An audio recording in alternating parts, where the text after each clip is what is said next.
Welcome and thank you for tuning in. You're listening to the Beyond 50 radio program. I'm Daniel Davis. On the program today, we're going to be talking with a marvelous person who's been in demand for years by the world's leading corporations, governments, and social organizations to help them innovate, transform, and break through challenges. When you think about a tall order like that, you think as an individual listener out there, well, if he can help big groups like that with a lot of the important things they do, I wonder what it can do to help me.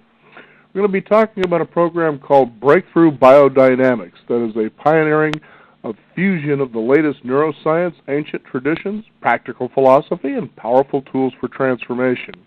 We're going to find out how you can break limiting habits and beliefs, express your life purpose, and turn inspiration to action within minutes. I'd like to welcome to the Beyond 50 radio program today our guest and author of the book Switch On, Nick Seneca-Jankel, joining us here on the Beyond 50 radio program. Nick, thank you for joining us. Hey, thanks so much for having me. Now, what, did you just one day have an epiphany and all of a sudden you put together a practical tool to be able to help people transform and get beyond their limitations? What happened here? I wish it was that simple. No, I brought together a number of rivers, if you like, into one ocean. I was on my own journey of transformation, of healing, of being able to be my full potential and let go of all those downtimes and all that kind of stuff, drama and pain and suffering. And at the same time, I was helping organizations, started off helping them create new things, and then I realized that actually to help them create new things, they have to be able to let go of old habits, old ways of doing things. And then I started getting asked by people to come in and help train their leaders on how to think creatively. And I realized that actually these two things were the same thing. And actually, it was like midway through writing the book, I realized that the process that you take an organization on to break through is the same process you take a person on, just with slightly different sort of levels, if you like. Now, it's really interesting because there are so many books out there this day and age that talk about how we can break limiting beliefs and push beyond what we think is capable of us as individuals. How is what you put here different from what you would say is typically out there? Well, what I wanted to do is I wanted to write the book that I wish I'd been given 20 years ago. And what I was searching for and have never really fully found is a book that first of all integrates everything we know from the science of how to be happy and thrive. So not just neuroscience, but behavioral studies, animal studies, that kind of stuff. So the first thing is to integrate all that, and then to integrate the science in with spirituality and philosophy and meditation and mindfulness. And that's what took so much time to write this book, and why it's different is it's really a state of the nation on everything we know from the old ways of working and everything we know from the last 10, 15 years of science. That's the unique bit. There's other things as well I like to think are unique, but that's really what makes it different. And I guess there's also a sort of the tone of it is different. It was I didn't want to write a book that had lots of complex philosophical words and lots of inaccessible ideas. I wanted to make it super, super, super engaging so that really anyone can read it from a number of different backgrounds. I've had people from crazy, senior, super high-charged people, and I've had young people that I teach, under 20 read it, and they both get something out of it. Well, one thing's for sure is you don't spend the first 3 to 5 chapters like a lot of books, where you're recycling a lot of discoveries by people 20, 30, 100, 200 years ago, recycling old ideas and then, writing several pages to explain what that idea is before adding an original thought. You pretty much kind of dive into this with your own original thinking to a point where you kind of consider yourself to be a 21st century shaman. Tell us about that. Well, every time I ever do a talk or teaching or coaching, people ask me, what is it you do?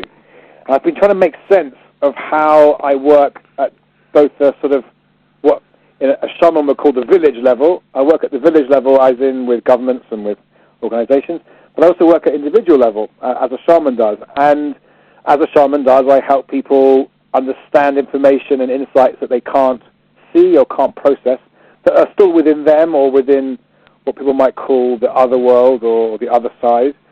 And the more I thought about it, the more I thought that's what I do. But that wasn't enough. I spent then a year going, well, that's a very hubristic thing to say, and I don't really want to sort of join the bandwagon of contemporary shamanism and sort of jump on that bandwagon. But the more I thought about it, I said, no, actually, this is what I do. I help transformation occur at any level of society in a way that is very real, very tangible, and that's what a shaman does. And there's been shamanism in pretty much every ethnic group that's ever emerged from the human melting pot has developed the role of a shaman, which I would call a medicine man, a wise woman, that sort of person who for whatever reason has been chosen to play the role of the sort of translator, the messenger, the maverick. So that's why I kind of landed on that as a kind of holding idea for what I do. Mm-hmm.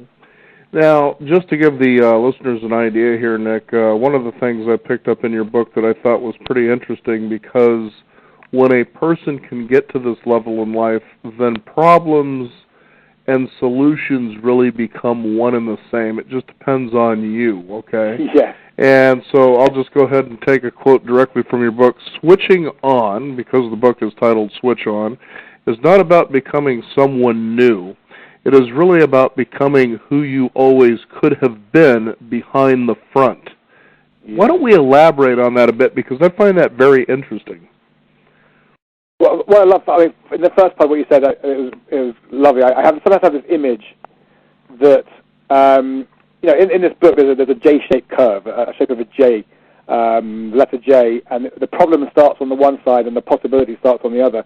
But often I actually think those lines are really joined in a circle. And as you said, the problems are possibilities, problems are solutions, depending on which way you're facing on that curve. So I totally agree on that. I guess the point about being who you've always been is I think there's one of the shadow sides, one of the sort of dangers of the self-help industry is this kind of saying to people, you can be the new you can be new, everything can be new, you can be thinner, smarter, shinier teeth, all that kind of stuff. And actually, when you really work with someone who has been suffering or stuck or stressed out, when you peel back one layer, one breakthrough, if you like, you actually find that the person they become is actually very recognizable to them from years and years ago. They just haven't been it for a long time. And so rather than trying to get somewhere new, what we're trying to do is actually let go of all the ways we thought we had to protect ourselves, which is the front, all those walls we put up to keep the world out and disappointment out, and reveal that childlike being inside. Not childish, because actually the front is childish. It's the stuck child, but the childlike, curious, fun, playful, outgoing child we were when we were, let's say, 2 or 3, before we started getting disappointed by people, mainly. Mm-hmm.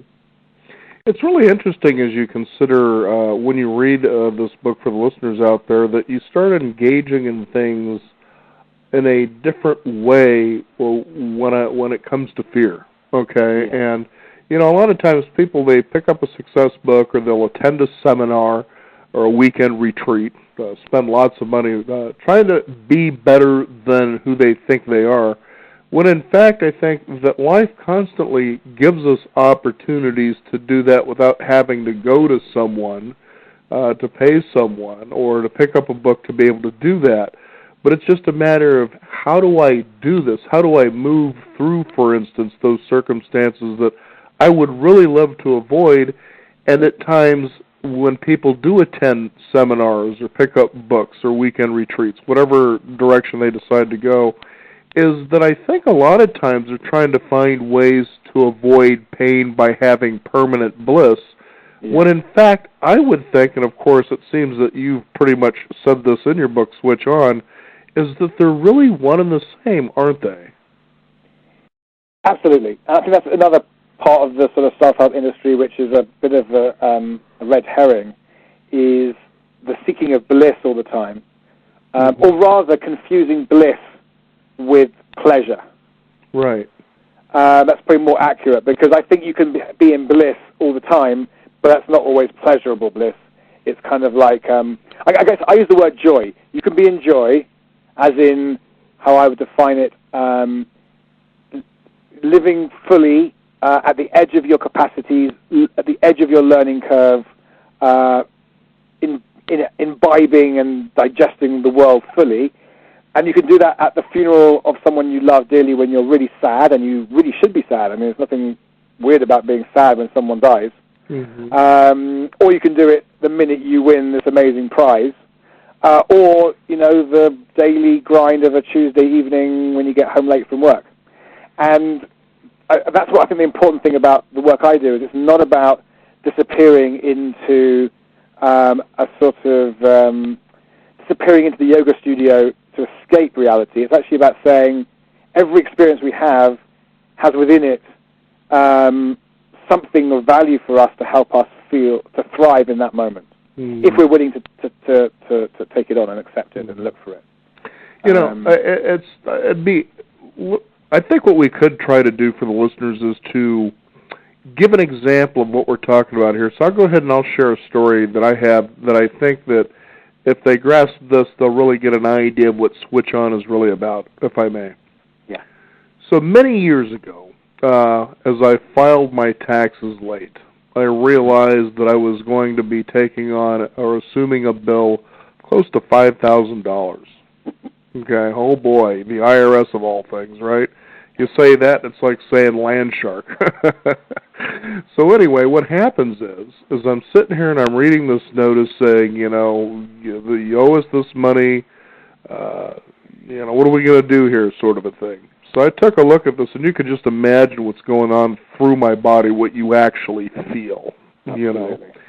And now the thing is that feeling has to have a reference point from somewhere, so you might go back to, you need to go see the principal. Okay, would that make sense? Exactly. Totally. Okay. So I sat there and I looked at that and I said, I'm going to do the one thing that I normally would never do in my life. A lot of people, they like to hold on to those letters, put them away, watch them disappear until eventually it gets to a point that you can't ignore it anymore and you've made the problem worse than it could have been in the beginning. But this is what I decided to do. Rather than that, I decided, I'm going to call these people. I'm not going to give them a big, long story about why I was late filing the taxes. I'm just going to simply say, I did this, what can we do here? That's exactly what I did. And I noticed, though, as I was making that call and I started speaking with an IRS agent, I could feel myself sort of in this, it was a really hard to describe feeling, but it wasn't fear anymore. It was sort of a different space, and it's something you'd have to experience to know what I'm talking about. And the lady says, okay, well, I really appreciate your honesty, because I said, I don't really have a great excuse. I can tell you honestly, it was because of the money at the time. I just couldn't afford to get them filed or whatever the case is. But, I'm willing to accept the responsibility that I did this. She says, okay, hold on a minute. She comes back and she says, we're going to go ahead and we're going to wipe out that debt. Now, imagine my surprise to that. Like, really, there was a tear that actually came to my eye. Sure. But then once it was done, and I said, thanks quite a bit, that sort of a thing. And we hung up the phone. I realized what a tremendous ecstasy feeling I was feeling and actually, facing this, moving through it, step by step, feeling everything I was feeling. And at the end of the tunnel, the happiness was almost like going to a carnival that I didn't expect to go to, And that's kind of what we're talking about here, isn't it? Absolutely. I mean, that's the essence of switching on.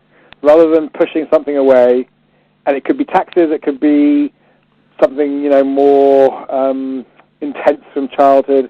It could be absolutely anything. And what people realize, and what I've realized as I've learned to switch on more is how much I push away of life's experiences because it kind of disturbs me or worries me or scares me or reminds me of something, the principal, in the office or whatever.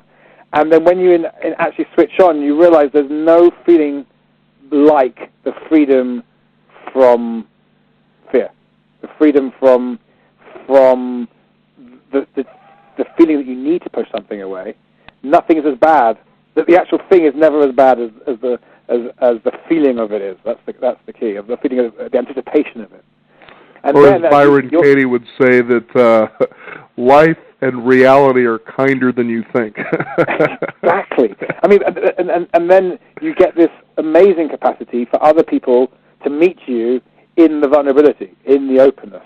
And that's where creativity happens. And that's why this book is subtitled Unleash Your Creativity ... Because I realized that whilst it's about healing, it's about transformation, it's about spiritual awakening, the actual benefit of all that, when you live in the real world, is creativity. Is to create a different conversation than the one you would have had, a different relationship with someone, a different response to life as it comes at you. And that's why, in the introduction to the book, there's a quote from Viktor Frankl's masterpiece, landmark book, Man's Search for Meaning, where he talks about the reality that he saw, that even in the worst places on earth, such as Auschwitz and death camps, and that you still have a choice whether to bring fear to that moment, and anger and pain, or whether you bring something from within you that looks to contribute, whether it's love, caring, compassion, tenderness. And as the grandchild of two Holocaust survivors myself, I've spent many years since I was a kid working through a lot of ancestral pain and suffering from pogroms, Holocaust, pain, etc. And I didn't want to write a book that was a kind of, don't worry, it's all going to be okay book. I didn't want to write a spiritual bypass book. I wanted to say that this stuff works. It works in the worst places, it works in the best places. It's the only way to get through the curveballs, and the thing is, there's always going to be a curveball in your life. Always. Well, no one gets away. I'm reminded, I was flipping through the channels some time ago, and of course there's a slew of them that are religious channels, and every once in a while you click onto one of those channels and you hear somebody that's up there on the podium, and you really enjoy hearing what they have to say, regardless if you believe in the particular religion or not. And this one gentleman was talking, and I found myself captivated by him for about 30 minutes. And what he was talking about, and it's fascinating when you get those kind of messages that reaffirm that I would say that you're moving in the right direction. This was one of them. And he says that disappointment is inevitable. And this was his whole discussion, about disappointment. It's going to happen. Don't worry about it. It's guaranteed. But he says discouragement is a choice. Absolutely. And it was fascinating to listen. He says, just think about what happens when you're in that moment that something disappointing happens. For instance, you may be somebody who feels like, I'm about to make my final payment on my home, but then I lose my job. See, that's very disappointing. He says, what you need to do is pay attention to what is your thinking at that particular moment that may cause discouragement to last longer than it should before you resolve what's happening. And we find that a lot of us, and you talk about this so frequently in your book, like to stay stuck in that victim, mentality. I've done everything I thought I was supposed to do. Why is this happening to me? Exactly. And the thing is, you don't get to choose the curveballs. No, but you do get to choose how you play on the field. And it's actually funny because you say that about inevitability. There's actually a sentence in the book, or a couple of sentences that say, problems are natural. Problems are part of how nature occurs. There are problems, and species solve the problems, and evolution occurs. That's part of the deal. So problems are natural. Pain may be inevitable, and I think it probably is. But suffering is always optional because a breakthrough is always available. And that's the key. The moment you feel yourself suffering, and whether it's victim story, whether it's just fear, whether it's the feeling of no one really connecting with you, no one loving you, no one seeing you, and I've had all these thoughts repeatedly many parts of my life, in that moment, in your body, literally in your biology, in the nerves and neurons and cells in your body, is everything you need to break through. And not just, from your example, not just deal with it, but actually find a deeper truth within this irritating, disappointing, challenging experience. And a deeper truth that can actually then give you more gifts. That's the crazy thing. The more you go into the shadow, the dark side, the depths, the more you come out with just, you can't even believe how much more skill and talent and juiciness you have. And people often say to me, how is it you're always so energetic and excited and all that? It's because I do this work every day. If a day goes by and I feel some emotional charge, some don't want that, don't like that, I go in at night, I do meditate, I actively meditate, and I break through it. Mm-hmm. You know, one of the most recent series had a lot of Grammys, or not Grammys, I'm trying to think, Emmy Awards for a television show, was the series Breaking Bad. Are you familiar with that one? I've seen the whole thing, yeah. Okay. Now, what I loved the most about that show, it wasn't even about, a lot of people familiar of this chemistry teacher that begins making meth and doing his thing with a former student, but what I liked is when you pay attention to the lead guy, Mr. Walter White, the chemistry teacher, Absolutely. is he gets in those moments where he seems to just kind of pause and allow the moment to express itself. Mm-hmm. And these are moments where you think he's about to be busted by his DEA brother, or it could be one of the drug lords is about to off him, and you kind of watch him just standing there allowing this moment to unfold without engaging in it. And to me, that's kind of how he kept getting out of those hot seats. And we need to do that rather than react all of the time to moments. Just sort of, if you can, realize, man, I'm in that moment. I can feel it in my body. Yeah. Why don't I ride this moment and see when the opportunity presents itself for me to engage in this unfolding moment? You'd find that you probably don't cause as much trouble for yourself as you used to. Exactly. Just expanding that moment between input and output. Right. Expanding it and ultimately giving yourself choice. Mm-hmm. Because if you're reacting or repressing it, which are both automatic patterns, there's no choice. Mm-hmm. And to take the third way, there's always a third way. The third way always seems to be the best way. The third way is, as you say, is to go into it and go, why am I thinking this? Okay, I don't have to. Let it go. Be here now. Mm-hmm. Or may take on the philosophy of Captain Kirk of the Starship Enterprise, I don't believe in unwinnable situations. Now, I understand that you are a millennial, and I know that is a generation that a lot of people I hear just don't seem to understand, especially boomers and older. They think, this is a generation that seems to be waiting around for people to hand them things. They don't seem to have the kind of work ethic. I hear that quite a bit. But, the funny thing is I look around and I have met a lot of millennials, and I'm thinking, okay, they may not have a work ethic in the traditional sense of, say, farming and manufacturing, but they apply themselves more creatively, and I think this is a time of the world that we really need more of that. Tell us about that and some of the ways that people are misunderstanding them. Oh, totally. Well, officially, I was born 6 years too early to be a millennial. I'm this, I think, officially, this little sliver of a generation called Gen X. Right. Which is only about 10 years. It's not a big generation. And I think of us as the kind of cell receptors between the boomers and the millennials. We can dance in both camps. And definitely very digital as the millennials. I kind of agree, and I've employed many people my age and younger, and older than me, but many, many younger than me. There's definitely what people would say, the kind of just get with it, the grit people call grit, just persevere and do it, which you do get taught in the old-fashioned industries, definitely. I do believe it's insanely important, and it is definitely something which is maybe not the the strongest strength of that generation, in terms of you just got to ride the storm and deal with the bit that you don't like to get to the bit that you do like. And remember, every job has a bit you don't like. Even the best job in the world has a boring bit. That's just the rule of life. And I do think that my generation and the millennials have had the option of going, well, I'll do something else then. And that's just often just at the moment you're going to get the big learning, you leave and jump to the next thing.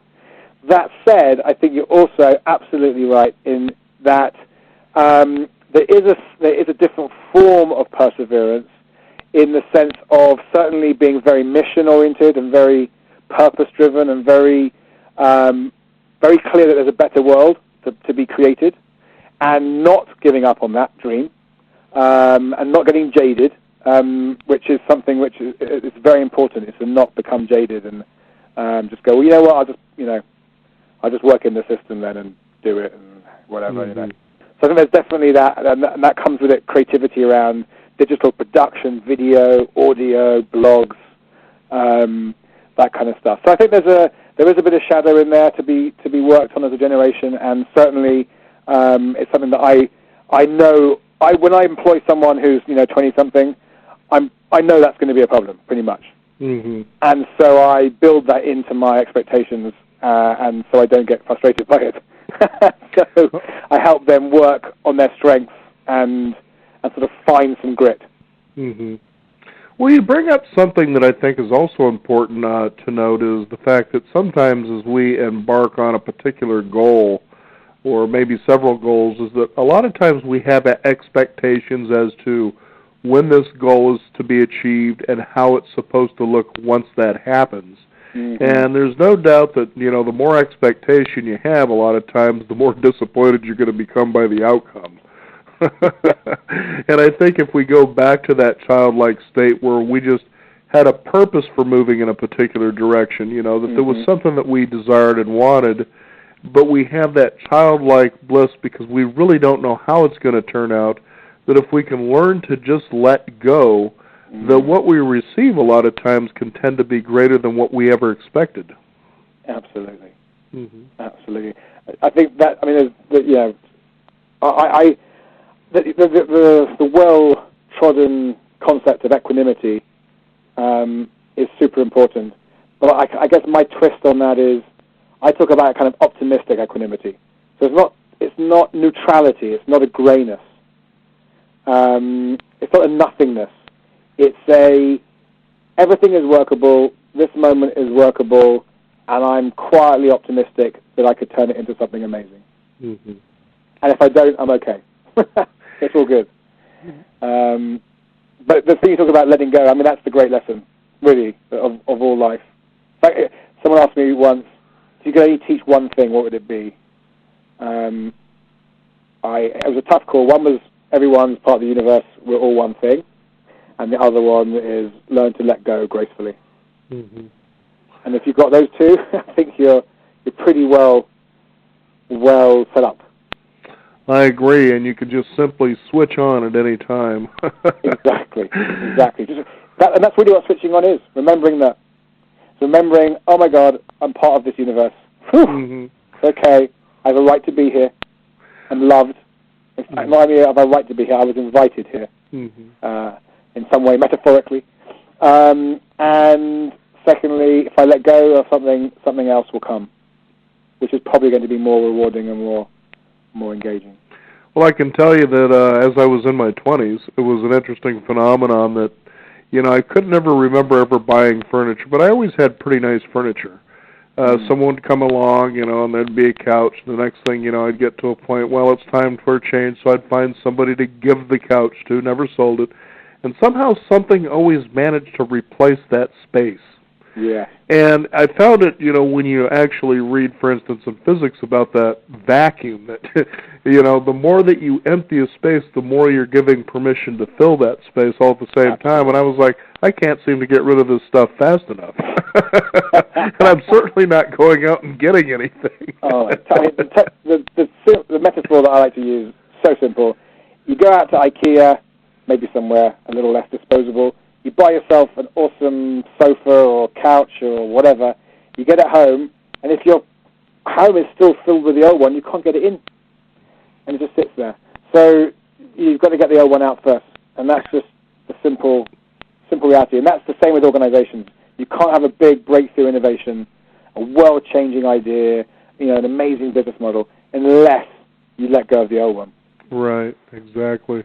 Well, Nick, I want to thank you for joining us here on the program today. It's certainly a different book because we're not talking about certainly setting goals, although that it's important to have those kind of things so you know that there are things that you desire and want. But the fact is, you move through life and participate in it and say yes a lot more often than you say no, and something like Switch On can certainly get people to do that for themselves. Is there a website people can find out more about your work? Yes, two websites that I recommend. One is my personal website. Doesn't do much. It's just got links to things that I'm doing and my blogs and whatever, which is Nick Jankel, NickJankel.com, nickjankel.com. And then the project I've spent the last 3 years doing, where a lot of my content sits, is a wisdom website, a wisdom platform. It's actually the strapline is wisdom without the woo-woo, and it's ripeandready.com, R-I-P-E and ready.com, ripeandready.com. So if you're ripeandready.com is the last part of that sentence you need to add to it to find out more about what Nick Jankel is up to. The book is Switch On, and at Beyond 50 Radio, we first want to thank you, Nick, for joining us and encouraging everyone out there to start doing that. Switch On. I love it. Thank you for joining us on the program today. Thank you. We want to thank you, the listeners out there, for tuning in. You can follow us on Twitter at Beyond 50 Radio, and you can also use the hashtag Beyond 50 Radio as well. I'm Daniel Davis. Thank you for tuning in. This is the Beyond 50 Radio program, and remember, live your day past halfway.